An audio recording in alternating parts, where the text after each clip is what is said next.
So recently, Spacepods has uploaded 2 new long-form videos on their English channel, and basically the videos are this.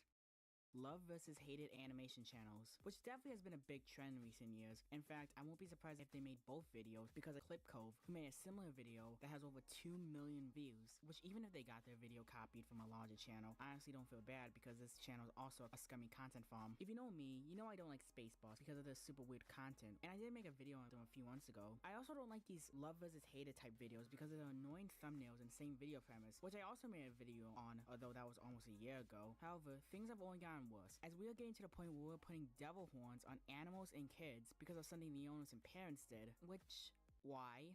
Yeah, it's really starting to get out of hand, and I do want to make a video about this topic, but for now, I think it'll be appropriate to just focus on Spaceballs and these videos that they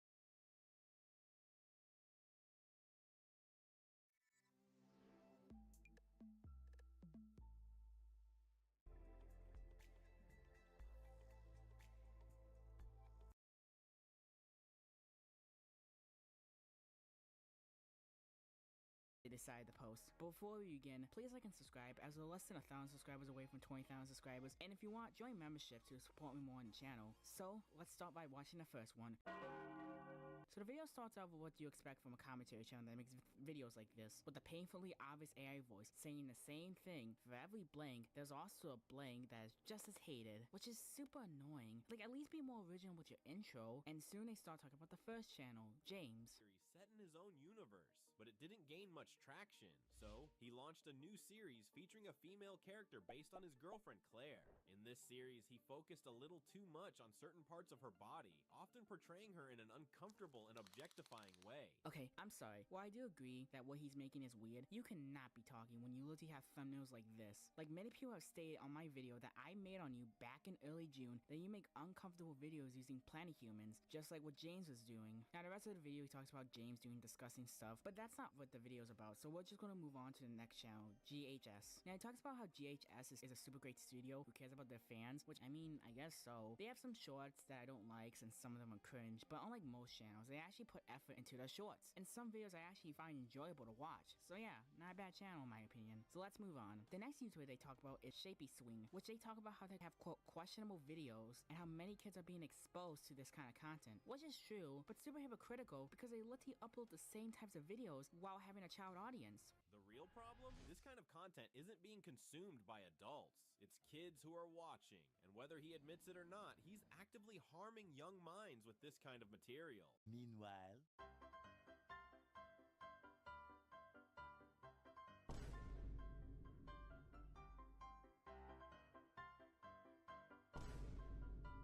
Like, this is the second time he's calling out someone for doing something that they are literally doing as well. It didn't take long, and on April 9th, he filed a strike against Rife, claiming defamation, profit from his image, and unauthorized use of his content. You know, someone said how I was the Riff of country bars, and I'm using Spaceballs content to criticize me. So Spaceballs, if you end up finding this video and watching this, please don't strike my channel down. The next channel they talk about is Dude Dan, which I actually think is a good channel, and I really have nothing else to say about them. So let's move on to the next channel, Teleput. Years passed, his animations became more polished, and the channel began to grow. But so did the level of sensuality in his content.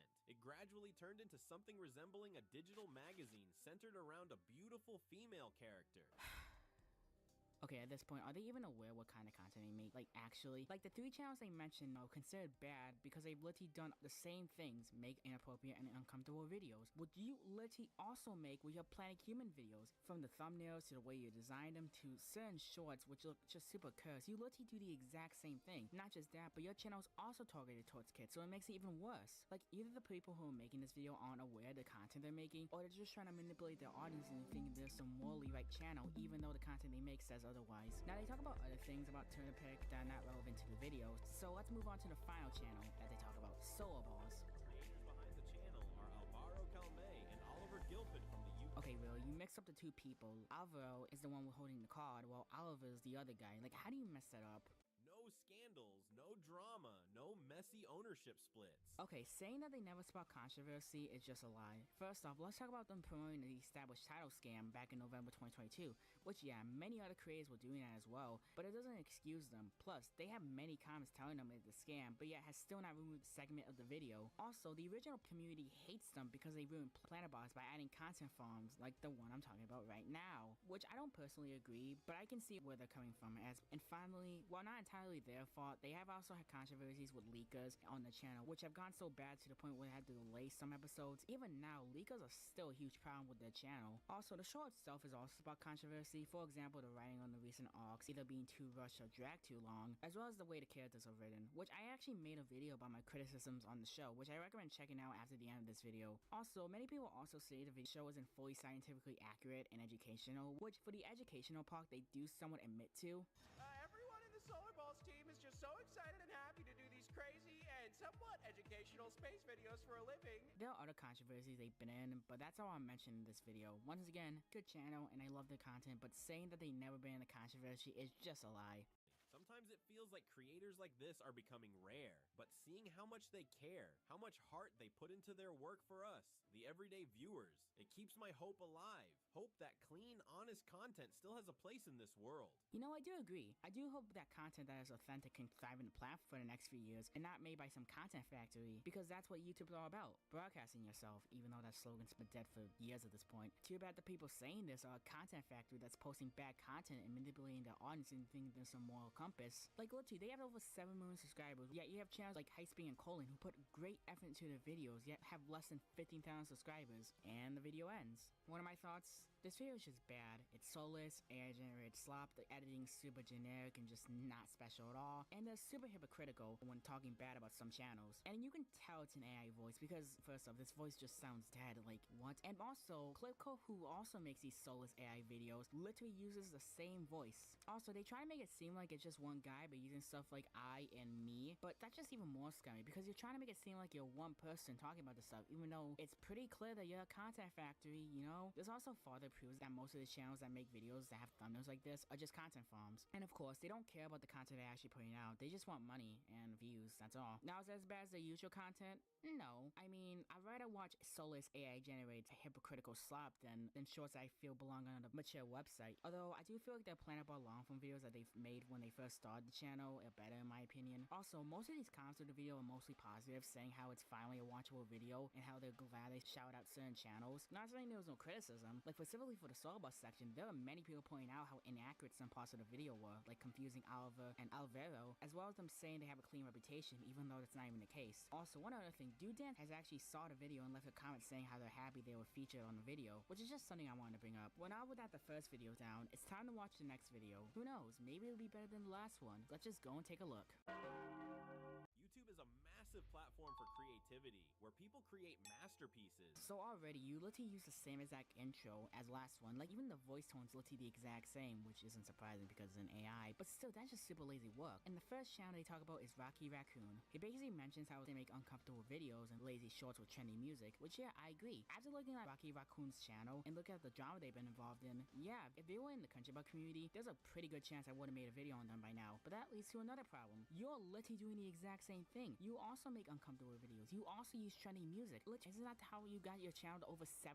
million subscribers? Like, how delusional are you? The next channel they talk about is Animation, which I can see why they use them. As if you were to go to Clipco's video, you'll see a lot of comments asking, where's Animations? Also, I have no problem with Animations. They're actually a pretty good channel. So we'll just move on to the next channel, that being Meat Canyon. When did he get into controversy? I wouldn't call it bad by any means, but it's definitely not something you should be showing to kids. But Meat Canyon's not a kids channel. It's clearly a channel for teens and adults. While you make arguably worse content that is targeted towards kids. Also, Meat Canyon's one of the most respected YouTubers in the community. Literally makes no sense. Also, using the argument of, oh, he's making disturbing animations that kids are seeing, that's just a weak argument. I'm pretty sure Meat Canyon's not trying to advertise himself to kids and just farm off them. Unlike you who are literally doing this while also making uncomfortable videos. Meat Canyon released a satirical animation that took aim at Mr. Beast, mocking his videos by highlighting the idea of profiting off sick and vulnerable people. Naturally, Jimmy wasn't too happy about it and even left a comment expressing his displeasure. No, Mr. Mr. Beast was not offended by this video. This comment is clearly demonstrating that he's playing along with the joke. If he was really offended, then why would Meat Canyon heart the comment and reply saying this? Boing Boing described the video as a sharp comedic sketch, tackling the theme of moral gluttony in the pursuit of popularity.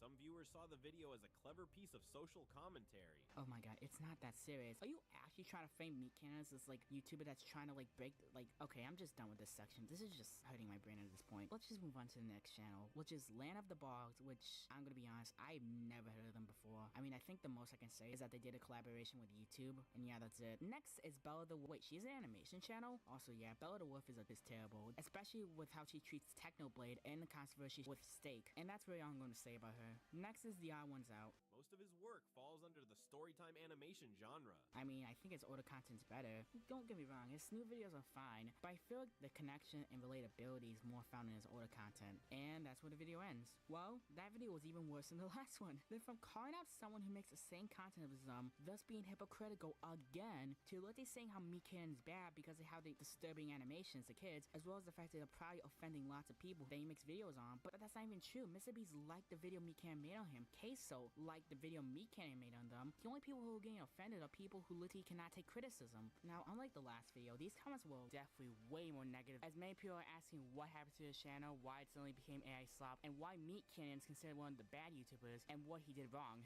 Now, knowing that they've only posted 2 of these videos so far, I won't be surprised if they continue making these kinds of videos in the future, and I cannot wait to see how much they screw up with these next videos. Well, that's all for today's video, so if you made it this far into the video, thank you so much. Please subscribe for more content like this, and I'll see you guys next time.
Hi, welcome to trying to recreate the success of a previous video. Actually, I was going to do a follow-up video regardless because there are more AI kids books to talk about. The AI children's book Grift is still going strong, but I've got some good news to report. There has been a small victory in the war against AI slop. As of this recording, several of the AI kids books I called out in my previous video have been removed from Amazon. I did it! Actually, those books were removed the day before I uploaded that video, so it didn't have anything to do with me.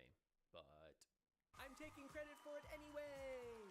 Quick point of clarification before we move forward. I'm going to use the word author throughout this video to refer to the person who used AI generators to create each book in question, but just know that there are some heavy-duty, industrial-grade quotes around the word author every time I say it. The Amazing Story of Ratatouille. Hey, we've got Remy sporting a fresh new hairdo and looking at us with sultry bedroom eyes. Don't love that. It looks like he's doing that flirty finger wiggle thing too. Imagine if you saw a pack of rats and one of them just had a blonde hairdo. And Linguini appears to be morphing into a rat. Maybe this is like a dystopian late-stage capitalism sequel to Ratatouille, where restaurant owners realize it would be more cost-efficient to breed a workforce of human-rat hybrids rather than employ rats and humans separately. Yeah, we're still working at the kinks, but we're getting there. We've also got what looks like the end of a spoon up in the corner here. That's cool. The Amazing Story of Ratatouille, a little rat with a big dream, the Ratatouille's journey revealed, parentheses, Remy and the mystery of the missing recipe.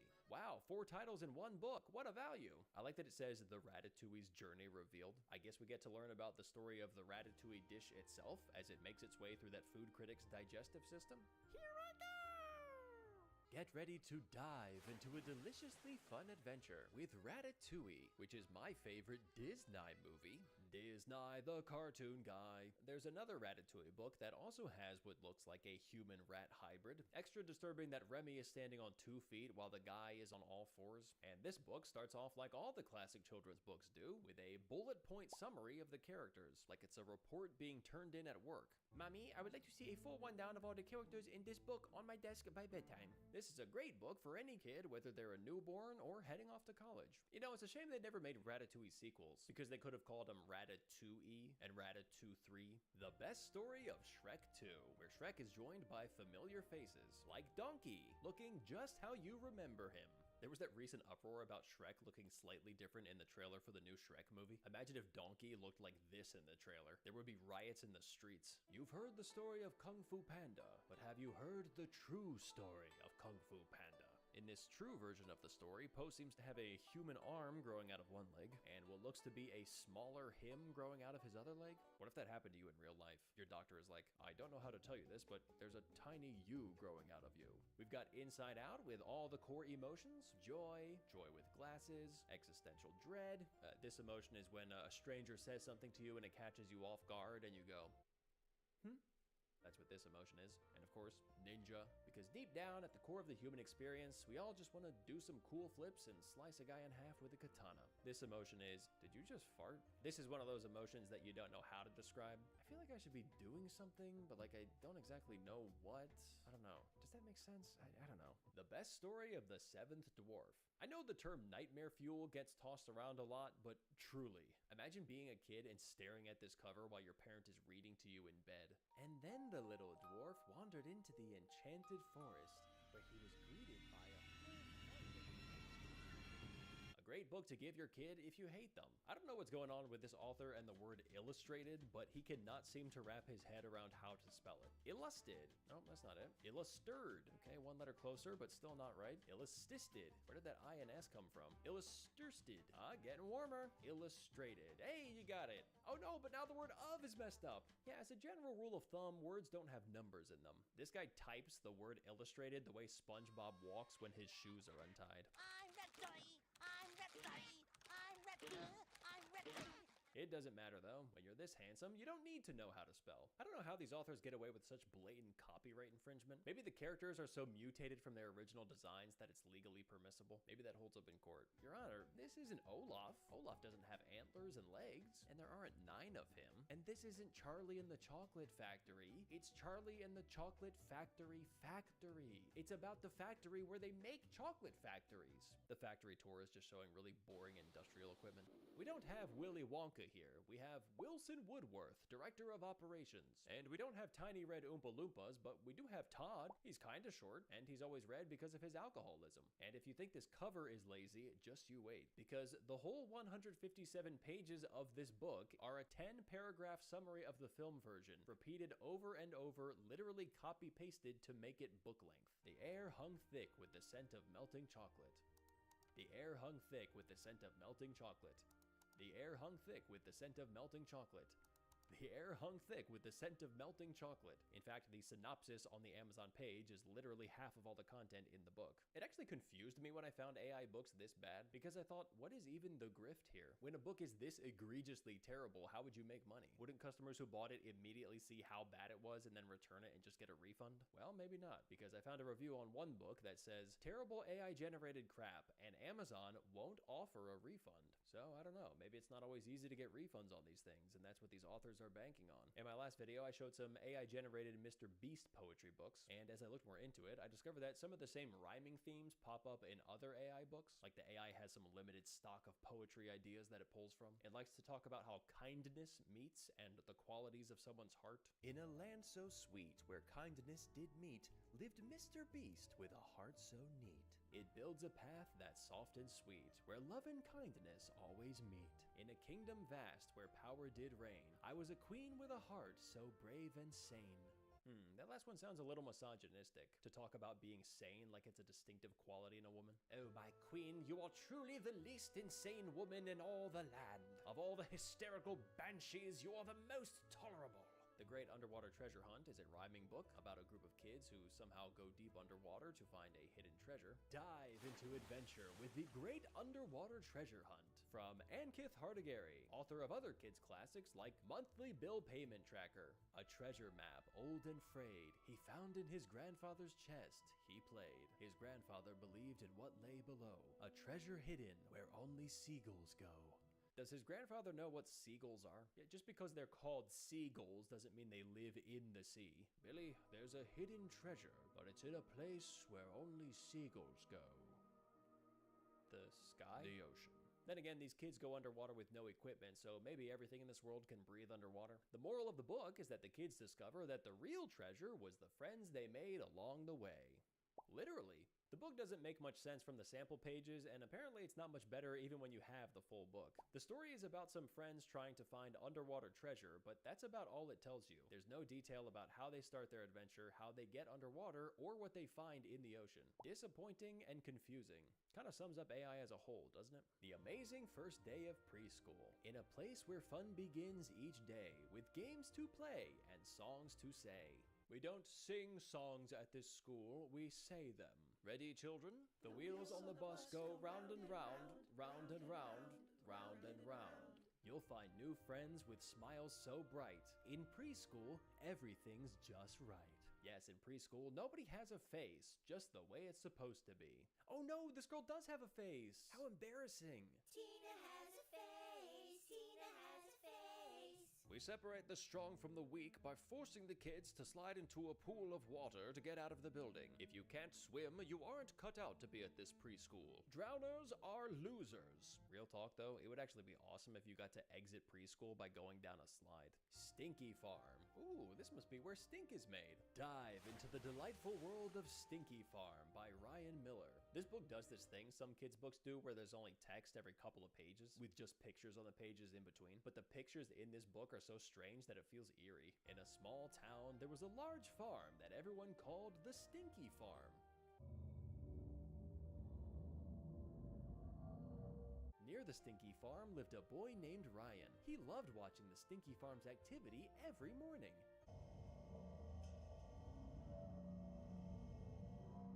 He thought he was lucky to live near such an awesome farm. Look at the animals on the front cover compared to the ones inside the book. They start off with these expressive faces, and then they transform into these soulless husks of what they once were. There's even one sheep that's breaking the fourth wall and looking at you like it wants you to save it from this nightmare book that it's trapped in. Please, help. School was a different story. Ryan heard whispers and giggles. Ew, that's Ryan from the Stinky Farm, she said, rather stinkily herself. I was gonna say maybe his classmates are being too hard on him, but this kid stinks so much that even his thoughts smell bad. I like that the tagline for this book is, "What's that smell?" As if anyone near this farm would have to ask that. Hey, what's that smell? Are you serious? Have you looked out the window? There's a cloud of stink engulfing our town. Artwork is done on a computer, and animals' faces are messed up as if done by bad AI. Writing is plain. I can't believe someone left a 1-star review for this book and didn't say, "This book stinks." Hey, by the way, when did we as a society decide that green clouds were the visual representation of stink? Where did that start? Like if I gave you some crayons and said, draw a stinky person, you would be going for that green crayon and drawing some clouds. And I'm not saying that's wrong or we should choose a different color, but like, where did that start? The Spirit of Billy Bear. Why does this cover look like the end of a book? There's a bear sailing off into the distance away from the two kids who are looking at each other like they just shared some magical adventure together. What if you started reading the book and the first page was like, from that moment on, Tom and Sarah would be bonded forever by that unforgettable summer when they were visited by the spirit of Billy Bear. The end. Thanks for the $5. Is this supposed to be the spirit of Billy Bear? Because he's not a ghostly apparition like you'd expect from a spirit. Is this just a regular bear that ended up in a canoe? There's also plenty of soccer coloring books on Amazon with some of the worst players I've ever seen. Oops, missed the ball. Ooh, almost kicked it. Oop, little too high. Oop, not quite. Oh, come on, there's 2 balls. You missed them both. Hey, I think the ball's behind you, bud. Oh, well, don't run away from the ball. I don't know much about soccer, but I'm pretty sure you're not allowed to hold the ball. And as if they weren't bad enough already, some of these kids appear to have pretty serious disfigurement. arguments that would make playing soccer difficult. I'm just saying, I've never seen any one-legged soccer players in the major leagues. I think this is the early years of Sloth from the Goonies. Hi, Mom. Hello. Oh no, we forgot to bring a soccer ball to practice. Don't worry, guys. We can use my face. Hey, put me down. This kid looks like he's trying to flip us off, but his middle finger deflated. Hey, losers!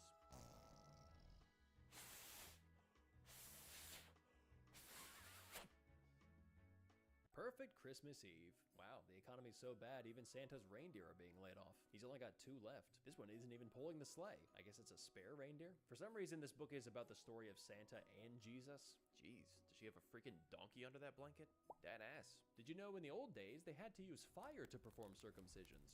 Jurassic Junior Investigators. Based on the title, I thought this was going to be about a group of kids investigating dinosaur-related mysteries, but it's actually one kid and one frighteningly realistic T-Rex. I think this might be our next clue. What do you think, T-Rex? Okay, my book is almost ready to publish on Amazon. I've got my AI-generated cover art, and the book is about compassion, perseverance, and extraordinary transformation. What should the title be? Ah, I've got it! Golden Poo-Poo. That'll do it. This book is about a young girl whose life is changed when an unexpected miracle emerges from the humblest of places. A cow's butt. Dive into this enchanting story to discover how one girl's light can shine through even the darkest moments. Not sure I can buy that this book had an editor. Hey, so do you have any notes on my book? Yeah.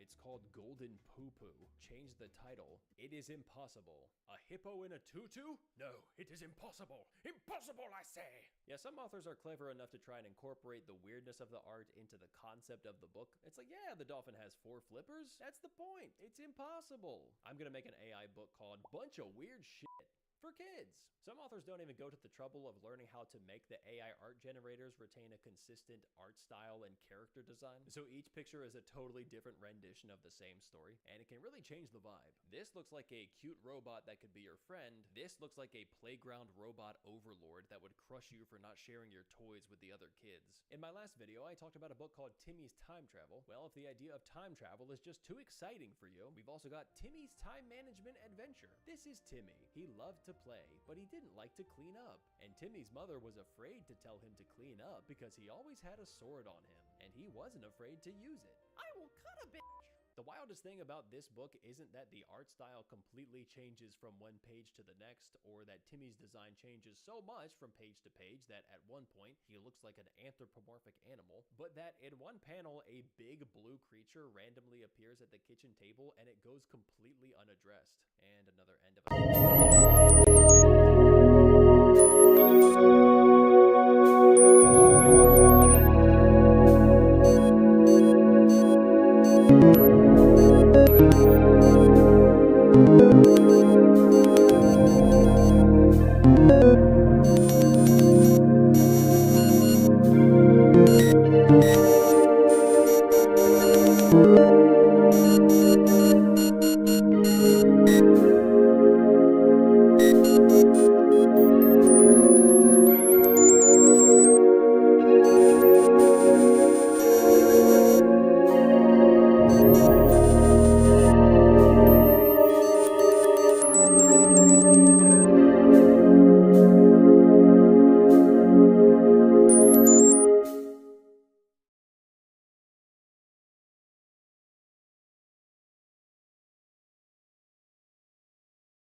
book, Timmy is actually a whole genre of children's books. Timmy's Stroke of Whimsical Delight, Timmy and Tiny Pooh. Tiny, that thing is half of Timmy's size. Timmy's on Time. Oh cool, no need for a story then. The Adventures of Timmy and the Talking Tree. My god, what's wrong with this tree? Timmy Tablet and the Ghost of Screen Time. Timmy's Big Mission, The Magical Footsteps of Timmy. Timmy the Termite Carpenter. Timmy's Beard. Timmy's Big Jump.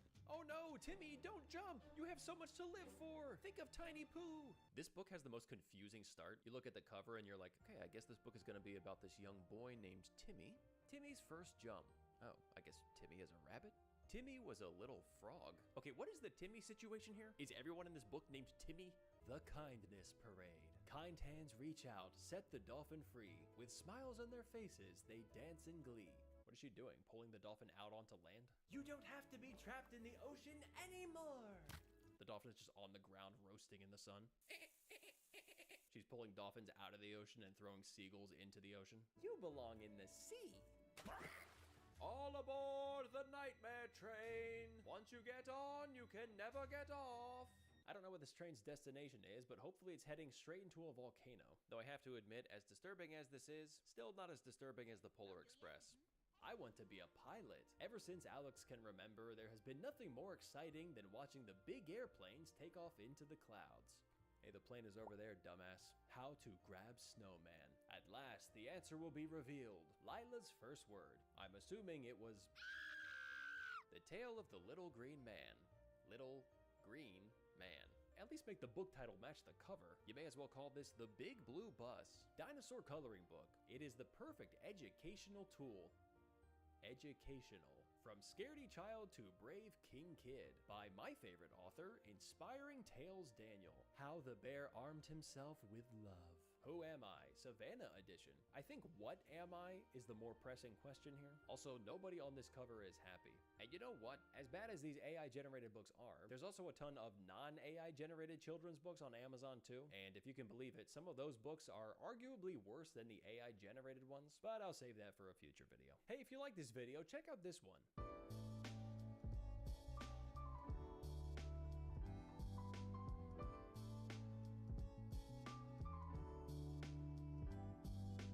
We don't sing songs at this school, we say them. Singing is a sin.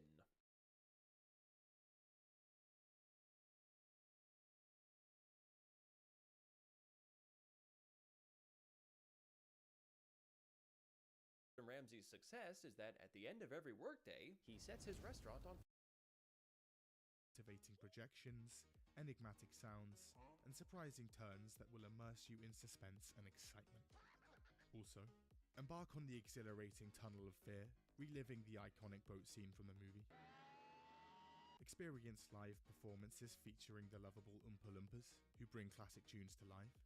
And of course, don't miss out on the enchinnering entertainment, including catcacating, live performances, catchy tuns, exarcidre lollipops, and a paradise of sweet teats. Wow.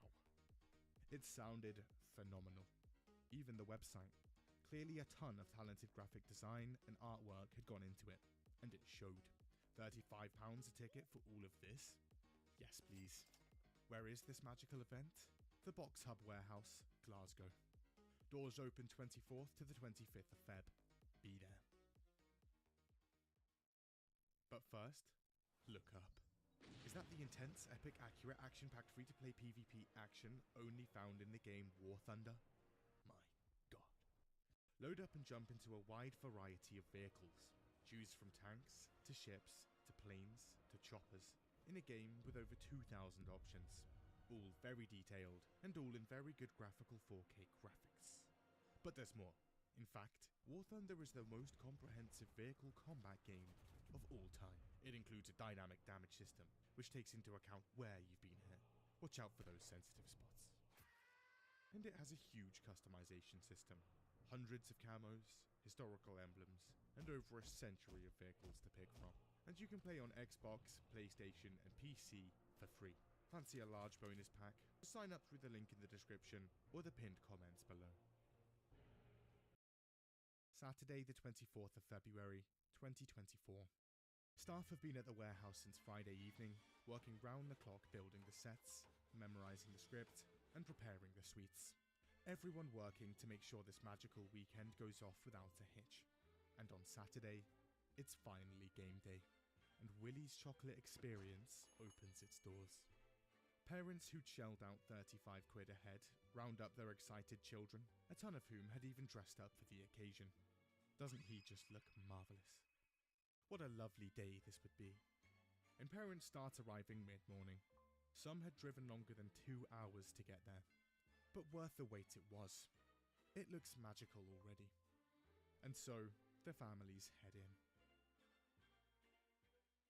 What do they see? Pure horror.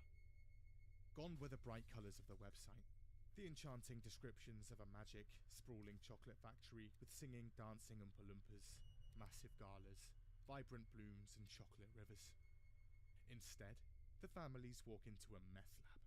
Literally just a grey, musty warehouse space in an industrial estate. They're greeted by a few cheap props scattered about, all closed off within a shoddy, 6-foot-tall, black fabric fence in the middle of the room. The floor, sticky, dirty, generally just disgusting looking, and a small, pathetic whimper of smoke drifts around the Fallout 4 chemistry station, where a couple of sad Oompa Loompas look to be cooking crystal meth.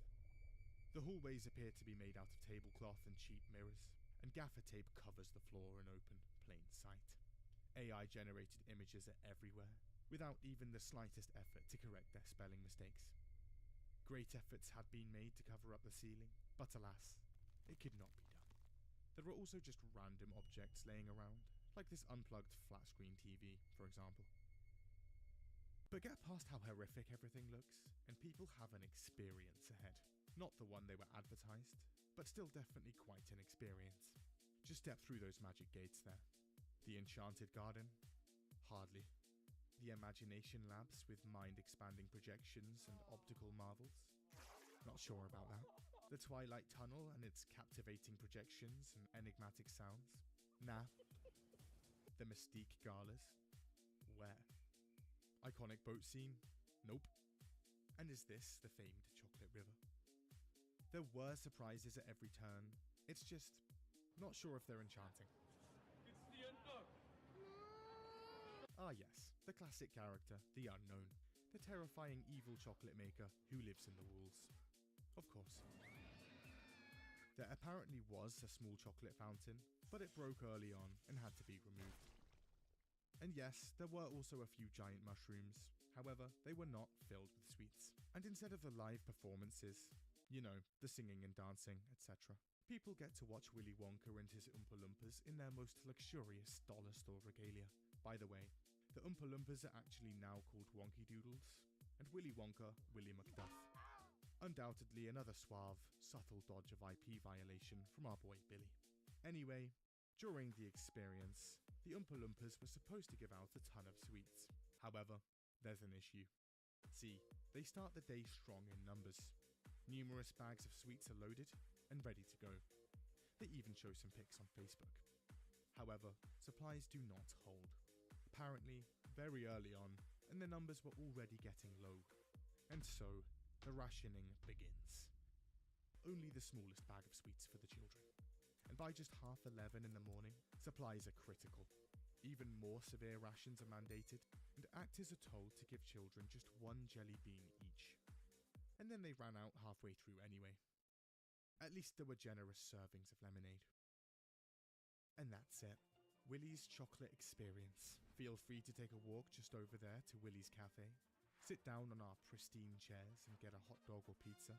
None of the food or drink included with the original ticket, of course. And then there's the bouncy castle just over there. Multiple parents are calling it a blatant safety hazard, but they're just being dramatic. And all in all, the 60-minute experience is over in about 5. The whole thing is so impressively bad, parents whip their phones out and start snapping. Whether it was the demonic figure popping out from behind a cheap mirror, or just the overall gulag-esque essence in the air, the children reach breaking point and start crying. They're not happy, but their parents, having just shelled out 35 quid a head for this, are even less so. They'd been lied to. No sculptures, mind-expanding projections, optical marvels, chocolate rivers, barely any sweets and no enigmatic sounds. Bar the collective cries of terrified children, of course. Barely any of the actual descriptions had made it in. All of this even after House of Illuminati's Facebook post a few weeks before the event, stating 6 times and in 6 different ways that this whole thing was definitely not a scam. It's even there. Hashtag not a scam. How could this have happened?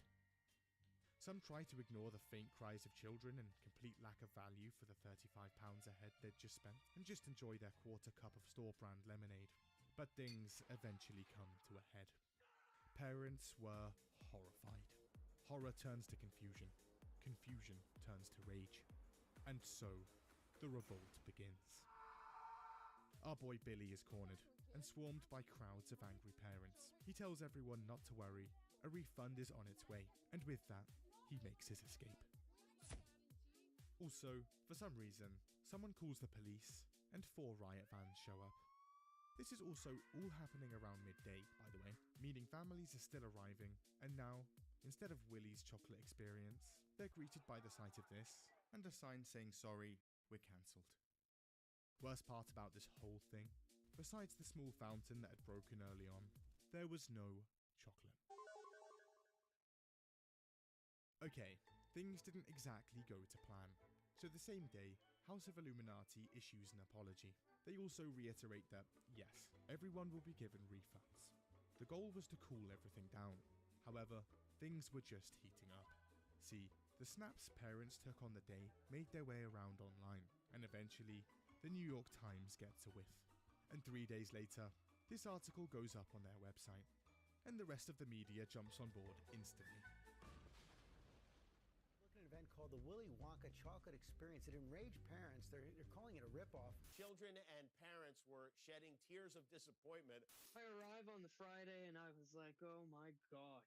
Advertisement spoke of cascading chocolate fountains. Instead, they got this: a sad-looking Oompa Loompa standing next to a half-finished science project. So the police had to go down and bust up this event. Maybe they got 2 jelly beans. But no chocolate. Generally not a good idea when the internet compares your event to a meth lab, which is the case after this Willy Wonka experience, is what they were saying. The parent snaps also find their way onto Twitter, and people love it. And various pictures and clips of the event take to the stratosphere instantly, and it ushers in a flurry of memes and artwork. This pic goes down particularly well. It's recreated in Animal Crossing, The Sims, even in virtual reality. And within 1 week of the event, merch drops. Action figures are seen online, and costumes on eBay too. A Change.org petition even springs up to reopen the beloved Glasgow Willy Wonka experience. It quickly amasses 7,000 signatures. Then there's the Channel 5 documentary, a satire musical, and the whole thing even inspires an actual horror movie.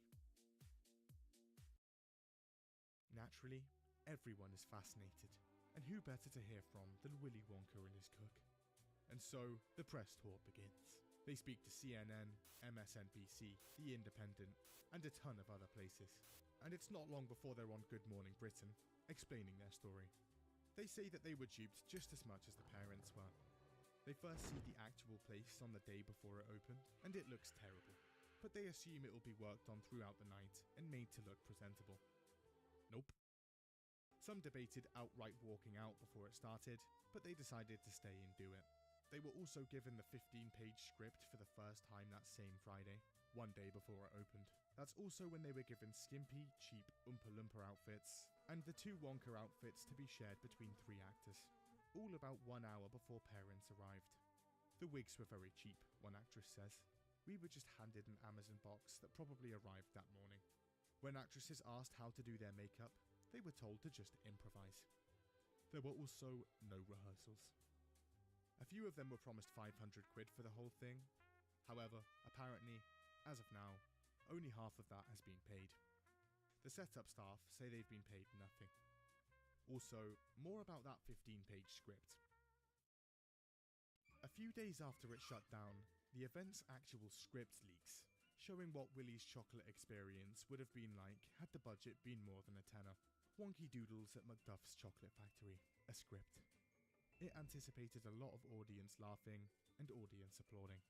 Here are some interesting excerpts. The stage transforms into a vibrant, mystical garden of enchantment, filled with oversized colourful flowers, twinkling lights, and mysterious pathways. Willy Macduff, with his distinct attire and a sparkle in his eyes, is joined by the playful Wonky Doodles, each holding baskets brimming with an assortment of whimsical sweets. Willy asks, who has packed an extra pair of socks? You know, in case the first pair gets knocked off by sheer amazement. The Wonky Doodles dance around, offering sweets to the audience members who have followed them onto the stage. Audience members are encouraged to move around and interact with the set pieces, including the giggle grass, which, when stepped on, triggers hidden speakers to play laughter sounds.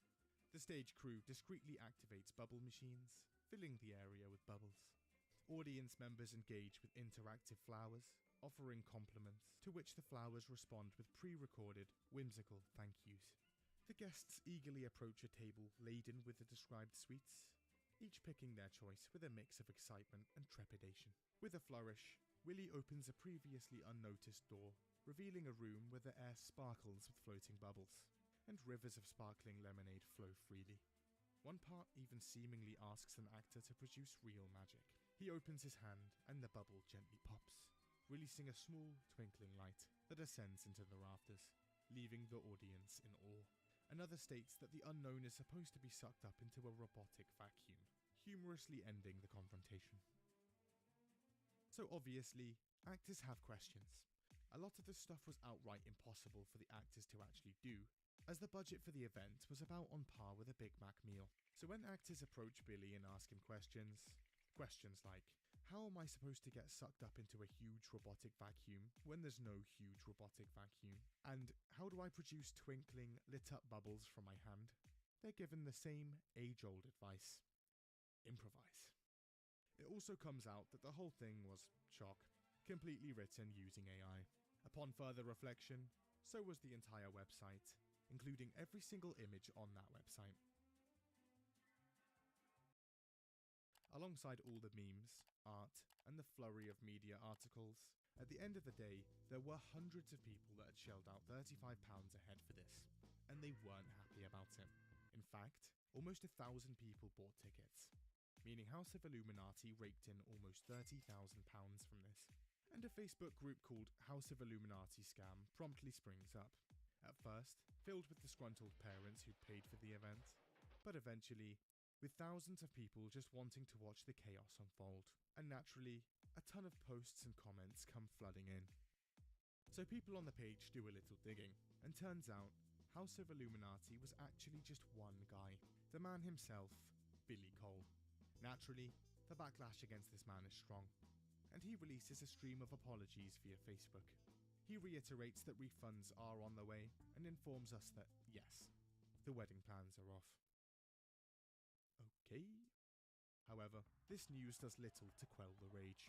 People punch his name into Google and go in. And despite him having just scrubbed everything from his old YouTube channels, to his Facebook posts, to his LinkedIn, turns out there's still a treasure trove of information out there. Some less easily verifiable comments can be found, often from people saying that they've met the man in real life. There are claims he goes around telling people he's a banker, a medically trained doctor, and a lawyer. Also that he talks to spirits, is a psychic, and a ghost hunter too. Quite the resume. However, people do find his old accounts, and honestly, this stuff kind of tracks. On his website, he claims he has a Master of Business Administration degree, a PhD in Philosophy, Conscious Business Ethics and Relationship Dynamics, and a degree in Theocentric Psychology. However, upon closer inspection, these qualifications comes from the University of Sedona, who provide metaphysical degrees. His LinkedIn also claims he's done marketing for blue chip companies, and his Twitter states he's a reverend for the Universal Church of Life. Right. But this is just the tip of the iceberg. Turns out that during the last few years, Billy Cole has been a very busy man. See, back in early 2021, Cole co-founds Go and Bank Hub, a charity he'd serve as chief executive and director for, and he ends up crowdfunding almost £50,000 that year for it. Its services ranged from a local food bank, to benefits advice, to trauma care, and even emergency medical support. Well, that's how it started out. It wasn't long before they'd branch out, and into territory that they weren't quite qualified for, soon jumping into humanitarian aid, quarantine, distance education, and personal development. Basically, it was prestige worldwide. Management, financial portfolios, insurance, computers, black leather gloves. There's also some accountancy issues. First-year accounts claimed that it raked in nearly £50,000 worth of income. This is through that crowdfunding, but while almost 50k of income was reported, they'd spent just about 34k, leaving more than £10,000 unaccounted for. To add to that, since 2022, radio silence. The Office of the Scottish Charity Regulator says they failed to provide all of the information on its finances and was now over 60 days late for the 2023 filings. These accounts are still overdue. Also, of that 50k of income, an apparent £10,000 of funding apparently came from the Scottish Government and the Glasgow Council, as well as through grants from other charities. Turns out that Go and Bank Hub had also used a ton of logos on their advertising materials to claim partnerships with various different entities, including Police Scotland and the US Army Medical Center of Excellence, a US government body and a branch of the US Army. When asked about it, Police Scotland say they gave no permission and were not in any partnership. Also in 2021, Billy Cole comes out with a few posts advertising a huge gala event he'd set up in Glasgow's Doubletree Hilton Hotel. Advertising for the event included celebrities like DJ Gokwan and a famous drag race contestant doing cabaret, who he says were booked to take part in the £95 per head ticket. Turns out, this hotel was never booked. These people had never agreed to come, and it never actually happened. Well, actually, it kind of did end up happening. However, it wasn't a gala, and it was in a pub. And then in November 2021, outrage again. Go and Bank Hub had set up a Santa's Grotto event and had accepted presents from the local community to be handed out that Christmas. However, after receiving the presents, the whole thing was cancelled from what they say was due to COVID. It's unclear if presents were ever actually distributed. In 2022, Billy puts on the suit and goes into politics, attempting to use his charity to win a local council seat. He runs the campaign from the same office as his Definitely Legit charity and whips up this quick manifesto. For others, it's business. For me, it's personal. The front cover states, it has perfect grammar and high quality 4K graphics. Tragically, he didn't win, and Go and Bank Hub closed in mid-2022 from what he says was an absolute lack of funding. But he's not